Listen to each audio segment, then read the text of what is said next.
a great place to be. We love out loud and make you smile while spreading the love of Christ. Oh, oh, oh, oh, oh, while spreading the love of Christ. BWTC, great place to be.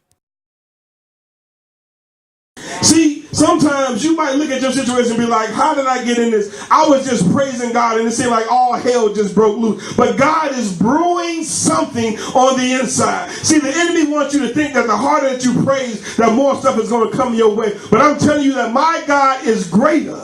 Yes. He's more awesome, more powerful. Yes. As they say, more better. Yes. This is the God that I serve.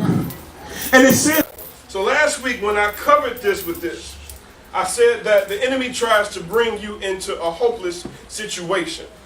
So in this situation, there we go. I said with the chains, he was chained up on both sides with two different men. Well, what happened is that in his bondage, he was sleeping. Meaning that in the bondage that we're in, we can sometimes be comfortable in the situation and not realize that we're chained up to our past. We're chained up to the situation. We're chained up to occultism. We're chained up to many different things. Religion. We're chained up to it and don't realize that we are chained up. So we have to be careful that sometimes most people, 75% of the people don't even realize that they're in bondage. They think that everything is fine. They think that everything is okay, but it's not okay. And what did we learn on last week? That when you are operating in bondage, when you open up the door for that, you give the enemy legal grounds to come into your life and wreak havoc. Legal grounds. See, because he can't come to you any type of way, can he? That he has God's permission from things in your life where you feel that you can't get out. But God is saying to you, I'm able to do it. He says, why am I able to do it? Because I'm in covenant with you. I'm in covenant with you. And God says, this is the way that I have not intended for you to live chained up and restricted and not able to move. Jesus. See, I don't know who wants to be free here today. Jesus. I don't know what you've been going through in your life. I don't know what you still struggle with. But I know that God, the one and only true living God, the Jehovah Jireh, my provider, he's able to bring you out of any situation that you've been in. It doesn't matter what happened to you when you was a child. It doesn't matter what happened to you when you were an adult. But God is able to free you. God. See, Peter wasn't worried because he knew that God was going to provide him. The word of God says Peter was asleep.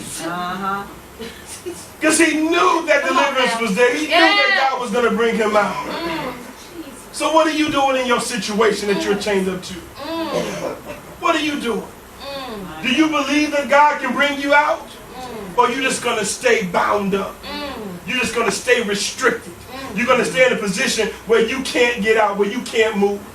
I'm stuck in this chair right now because I'm in bondage. I can't get up and move freely because I'm in bondage. I can't go and choose as I please because I'm in bondage.